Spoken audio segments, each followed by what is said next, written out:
जय श्री कृष्णा। आइए सुनते हैं ज्येष्ठ मास में सुंदर कांड का 7वां अध्याय। राक्षस राज रावण के चले जाने के बाद भयानक रूप वाली राक्षसियों ने सीता को घेर लिया और उन्हें अनेक प्रकार से डराने धमकाने लगी। वे सीता की वतर्सना करते हुए कहने लगी, हे मूर्ख भागिन, हे नीच नारी, तीनों लोकों और 14 भुवनों को अपने पराक्रम से पराजित करने वाले परम तेजस्वी राक्षस राज की सैया प्रत्येक को नहीं मिलती। यह तो तुम्हारा परम सौभाग्य है कि स्वयं लंकापति तुम्हें अपनी अंकसायनी बनाना चाहते हैं।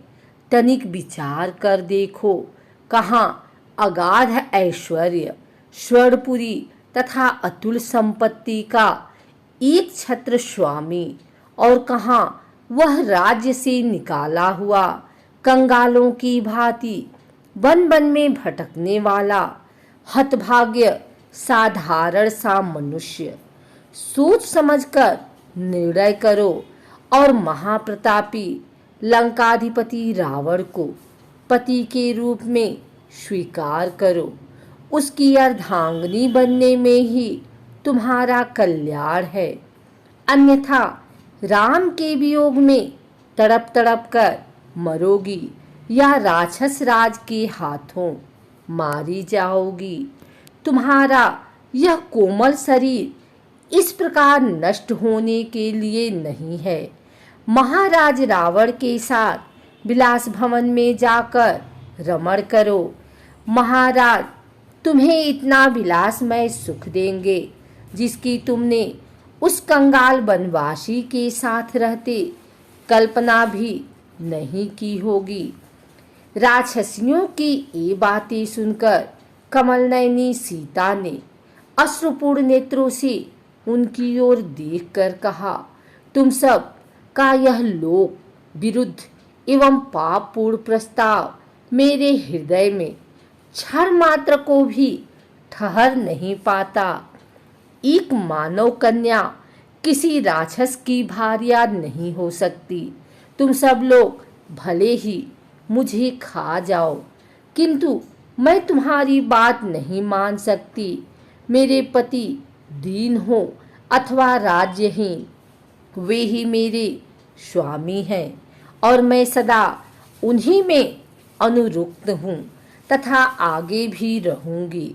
जैसे सुअरचला सूर्य में, महाभागा सची इंद्र में, अरुंधति महर्षि वशिष्ठ में, रोहिणी चंद्र में, सुकन्या च्यवन में, सावित्री सत्यवान में, श्रीमती कपिल में, मध्यंती सौदास में, केसनी सगर में और दमयंती नल में अनुराग रखती हैं, वैसे ही मैं भी अपने पति इक्ष्वाकु वंश शिरोमणि श्री राम में अनुरक्त हूँ।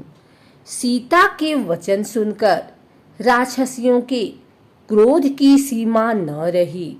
वे रावण की आज्ञा अनुसार कठोर वचनों द्वारा उन्हें धमकाने लगी। अशोक वृक्ष में चुपचाप छिपे बैठे हुए हनुमान जी सीता को फटकारती हुई राक्षसियों की बातें सुनते रहे। वे सब राक्षसियां कुपित होकर कांपती हुई सीता पर चारों ओर से टूट पड़ी। उनका क्रोध बहुत बढ़ा हुआ था। राक्षसियों के बारंबार धमकाने पर सर्वांग सुंदरी कल्याणी सीता अपने आंसू पोंछती हुई उसी अशोक वृक्ष के नीचे चली आई जिस पर हनुमान जी छिपे बैठे थे। शोक सागर में डूबी हुई विशाल लोचना वैदेही वहां चुपचाप बैठ गई। वे अत्यंत दीन व दुर्बल हो गई थी तथा उनके वस्त्र मलिन हो चुके थे। विकराल राक्षसियां फिर उन्हें घेर कर तरह तरह से धमकाने लगी। विकराल रूप वाली राक्षसियों के द्वारा इस प्रकार से धमकाए जाने पर देवकन्या के समान सुंदरी सीता धैर्य छोड़कर रोने लगी। विलाप करते हुए वे कहने लगी, हे भगवान, अब यह विपत्ति नहीं सही जाती। प्रभु, मुझे इस विपत्ति से छुटकारा दिलाओ या मुझे इस पृथ्वी से उठा लो। बड़े लोगों ने सच कहा है कि समय से पहले मृत्यु भी नहीं आती। आज मेरी कैसी दयनीय दशा हो गई है। कहाँ अयोध्या का वह राजप्रासाद जहाँ मैं अपने परिजनों तथा पति के साथ अलौकिक सुख भोगती थी, और कहाँ यह दुर्दिन जब मैं पति से विमुक्त छल द्वारा हरी गई इन राक्षसों के फंदों में फंसकर निरीह हिरणी की भांति दुखी हो रही हूँ। आज अपने प्राणेश्वर के बिना मैं जल से निकाली गई मछली की भांति तड़प रही हूँ। इतनी भयंकर वेदना सहकर भी मेरे प्राण नहीं निकल रहे हैं। आश्चर्य यह है कि मर्मांतक पीड़ा सहकर भी मेरा हृदय टुकड़े टुकड़े नहीं हो गया। मुझ जैसी अभागिनी कौन होगी जो अपने प्राणाधिक प्रियतम से बिछुड़कर भी अपने प्राणों को सजोए बैठी है। अभी न जाने कौन कौन से दुख मेरे भाग्य में लिखे हैं। न जाने वह दुष्ट रावण मेरी कैसी दुर्गति करेगा। चाहे कुछ भी हो, मैं उस महापातकी को अपने बाएं पैर से भी स्पर्श न करूंगी।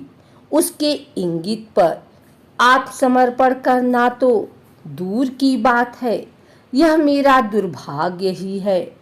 किस एक परम प्रतापी वीर की भार्या होकर भी दुष्ट रावण के हाथों सताई जा रही हूँ, और वे मेरी रक्षा करने के लिए अभी तक यहाँ नहीं पहुँचे। मेरा तो भाग्य ही उल्टा चल रहा है। यदि परोपकारी जटायुराज इस नीच के हाथों न मारे जाते तो वे अवश्य राघव को मेरा पता बता देते और वे आकर रावण का विनाश करके मुझे इस भयानक यातना से मुक्ति दिलाते। परंतु मेरा मन कह रहा है दुछत्रित रावण के पापों का घड़ा भरने वाला है। अब उसका अंत अधिक दूर नहीं है। वह अवश्य ही मेरे पति के हाथों मारा जाएगा। उनके तीक्ष्ण बाण लंका को लंपट राक्षसों के आधिपत्य से मुक्त करके अवश्य मेरा उद्धार करेंगे। किंतु उनकी प्रतीक्षा करते करते मुझे इतने दिन हो गए और वे अभी तक नहीं आए। कहीं ऐसा तो नहीं है कि उन्होंने मुझे मरा हुआ समझ लिया हो और इसलिए अब वे मेरी खोज खबर ही न ले रहे हों। यह भी तो हो सकता है कि दुष्ट मायावी रावण ने जिस प्रकार छल से मेरा हरण किया, उसी प्रकार उसने छल से उन दोनों भाइयों का वध कर डाला हो। उस दुष्ट के लिए कोई भी नीच कार्य अकरणीय नहीं है। दोनों दशाओं में मेरे जीवित रहने का प्रयोजन नहीं है। यदि उन्होंने मुझे मरा हुआ समझ लिया है या इस दुष्ट ने उन दोनों का वध कर दिया है, तो भी मेरा और उनका मिलन असंभव हो गया है। जब मैं अपने प्राणेश्वर से नहीं मिल सकती तो मेरा जीवित रहना व्यर्थ है। मैं अभी इसी समय अपने प्राणों का उत्सर्ग करूंगी।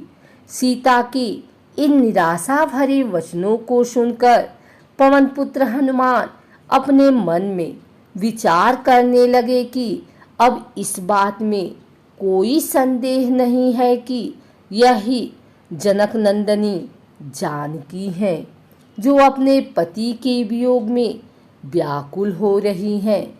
यही वो समय है जब इन्हें धैर्य की सबसे अधिक आवश्यकता है।